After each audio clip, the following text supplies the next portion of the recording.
ಮೂಡ 50-50 ಹಗರಣಕ್ಕೆ ಸಂಬಂಧಪಟ್ಟಂತೆ ನ್ಯೂಸ್ ಫಸ್ಟ್ನ ಮತ್ತೊಂದು ವರದಿಗೆ ಫಲಶ್ರುತಿ ಸಿಗ್ತಿದೆ. ಸದ್ಯ ಸರ್ಕಾರವೇ ಮೂಡಾದ ಆಯುಕ್ತರಿಗೆ ಚಾಟಿ ಬೀಸುವಂಥ ಕೆಲಸಕ್ಕೆ ಮುಂದಾಗ್ತಿದೆ. ಆದೇಶವನ್ನು ಹೊರಡಿಸಿ ಹಿಂದೆ ತಪ್ಪೆಸಗಿದಂತಹ ಅಧಿಕಾರಿಗಳ ವಿರುದ್ಧ ಕ್ರಮಕ್ಕೆ ಈಗ ಸೂಚನೆಯನ್ನು ಕೂಡ ನೀಡಿದೆ.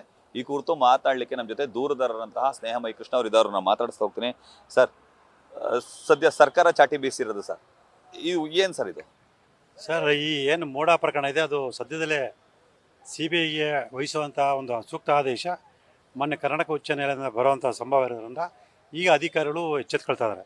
ಸೊ ಇಷ್ಟು ದಿನಗಳ ಕಾಲ, ಬಹುಶಃ ವರ್ಷಗಳ ಕಾಲ ಏನೂ ಕ್ರಮಗಳು ತಳೆದೇ ನಿರ್ಲಕ್ಷ್ಯ ವಹಿಸಿದಂಥ ಅಧಿಕಾರಿಗಳು ಈಗ ಎಚ್ಚೆತ್ಕೊಂಡು ಕ್ರಮಗಳನ್ನು ತಳೆದಕ್ಕೆ ಮುಂದಾಗ್ತಾ ಇದ್ದಾರೆ. ಆ ಹಿನ್ನೆಲೆಯಲ್ಲಿ ಈಗ ಪತ್ರ ವ್ಯವಹಾರಗಳು ಕ್ರಮ ತಗೊಳ್ಳೋಂಥ ಕ್ರಮಗಳು ತಗೊಳ್ಳೋಂಥ ಕೆಲಸಕ್ಕೆ ಮುಂದಾಗಿದ್ದಾರೆ. ಈ ಪ್ರಭುಲಿಂಗ ಕಾವಲಕಟ್ಟಿ ಅವರ ತನಿಖಾ ಆದೇಶ ಏನು ಸರ್ ಇದು?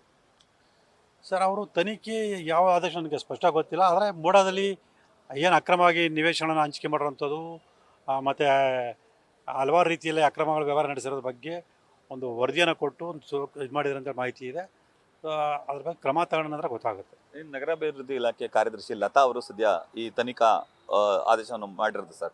ಸರ್ಕಾರವೇ ಈಗ ವರದಿಯನ್ನು ಕೇಳ್ತಿರೋದು ತಪ್ಪಿಸಿರುವಂತಹ ಅಂದರೆ ಹಿಂದೆ ಇದ್ದಂತಹ ಆಯುಕ್ತರಂತಹ ದಿನೇಶ್ ಕುಮಾರ್ ಸೇರಿದಂತೆ ಹಲವರ ವಿರುದ್ಧ ಕ್ರಮ ತೆಗೆದುಕೊಳ್ಳಿ, ಅವರ ವರದಿಯನ್ನು ನೀಡಿ ಅಂತೇಳಿ.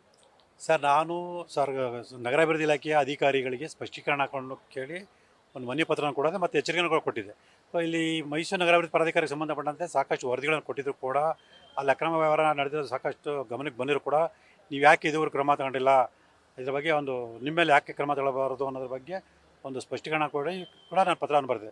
ಸೊ ಈ ಹಿನ್ನೆಲೆಯಲ್ಲಿ ಅವರು ಎಚ್ಚೆತ್ಕೊಂಡು ಈ ಕ್ರಮಕ್ಕೆ ಮುಂದಾಗಿರೋಂಥದ್ದು ತಿಳಿದು ಬಂದಿದೆ. ಸರ್, ಬೆಳಗಾವಿ ಸದನದಲ್ಲೇ ಸದ್ದು ಮಾಡಿತ್ತು ಸರ್.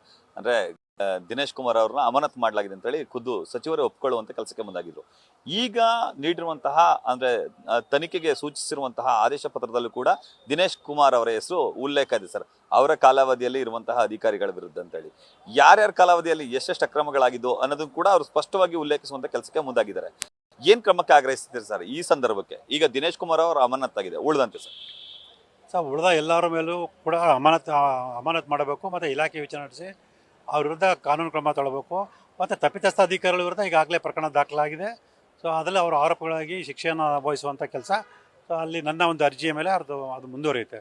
ಸೊ ಸರ್ಕಾರ ಇದ್ರ ಬಗ್ಗೆ ಕಠಿಣ ಕ್ರಮಗಳನ್ನು ತಗೊಳ್ಬೇಕು. ಯಾಕಂತ ಹೇಳಿದ್ರೆ ಸರ್ಕಾರದ ಆಸ್ತಿಯನ್ನು ರಕ್ಷಣೆ ಮಾಡಬೇಕಾದಂಥ ಅಧಿಕಾರಿಗಳೇ ಸರ್ಕಾರ ಆಸ್ತಿಯನ್ನು ಗುಳುಂ ಮಾಡೋದಕ್ಕೆ ಬೇಕಾದಂಥ ಎಲ್ಲ ಕೆಲಸಗಳನ್ನು ಮಾಡಿದರೆ ಸೊ ಮುಂದಿನ ದಿನಗಳಲ್ಲಿ ಯಾವುದೇ ಸರ್ಕಾರಿ ಅಧಿಕಾರಿಗಳಿಂದ ಇಂತಹ ಕೃತ್ಯಗಳು ನಡೀಬಾರ್ದು, ಅಂತಹ ಕಠಿಣ ಕ್ರಮ ತಗೊಳ್ಬೇಕು ಅಂತೇಳಿ ನಾನೊಂದು ಆಗ್ರಹವನ್ನು ಮಾಡಿದ್ದೇನೆ. ಸರ್, ಸರ್ಕಾರದ ಈ ಆದೇಶ ನಿಮ್ಮ ಹೋರಾಟಕ್ಕೆ ಎಷ್ಟು ಬಲವನ್ನು ತುಂಬ್ತಿದೆ ಸರ್?